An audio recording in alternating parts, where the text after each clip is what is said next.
Rooms மாடியில் தனியாக இருக்கீங்க. யாரோட பேசியிருக்கீங்க? அப்புறம் உங்களை அன்றைக்கி நான் ஏமாத்திட்டேன் கிஃப்ட்டு தரேன்னு சொல்லி பிள்ளைக்கு மாவை அடிச்சிட்டேன் மூஞ்சில் என்ன. ஸோ அது எனக்கு கொஞ்சம் வருத்தமாக இருந்தது, என்னடா பிள்ளைக்கு இப்படி பண்ணிட்டேனே அப்படின்னு சொல்லி. அந்த வருத்தத்தை அது நீ குட்டி அவர் கிஃப்ட் ஒன்று கொடுக்க போறேன். ஸோ அது வந்து வேறு லெவலில் இருக்கும். ஆச்சரியமா இருக்கு. உண்மையாக தான் அன்னைக்கு ஏமாத்திட்டேன்ல உங்களை. இன்றைக்கு அப்போ நல்லதாக ஒரு கிஃப்ட் கொடுக்கலாம்னு வந்தேன். என்ன தரவா? நீங்கள் சொன்னால் தான் நான் தருவேன். உண்மையாவா? சரி ஓகே. கண்ணை முடுங்க.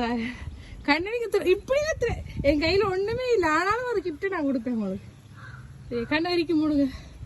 இதை பார்த்தா கண்ணை ஏன் வீடியோ ஓடிக்குது. இறுக்கி மூடுங்க. கடைச்சதும் திறக்கக்கூடாது கண்ணையே. சரி கை எடுங்க. செல்லம் மூடு செல்லம்.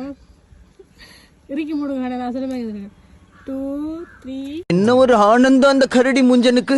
தகதகனிய முன்னால குதிச்சு ஓடி வந்து இந்த மாதிரி ஒன்னால பண்ண முடியுமாடா அப்படின்னு கேட்டான். இந்த அம்மா தான் கொடுத்தா கூழ் முட்டை. நல்லா இருக்கா?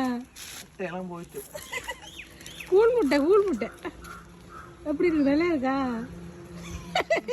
நீ கிஃப்ட் பக்கம் ஓடி வந்துடாத. கிஃப்ட்னு சொன்னாலே பல்ல அழிச்சுக்கிட்டு வர.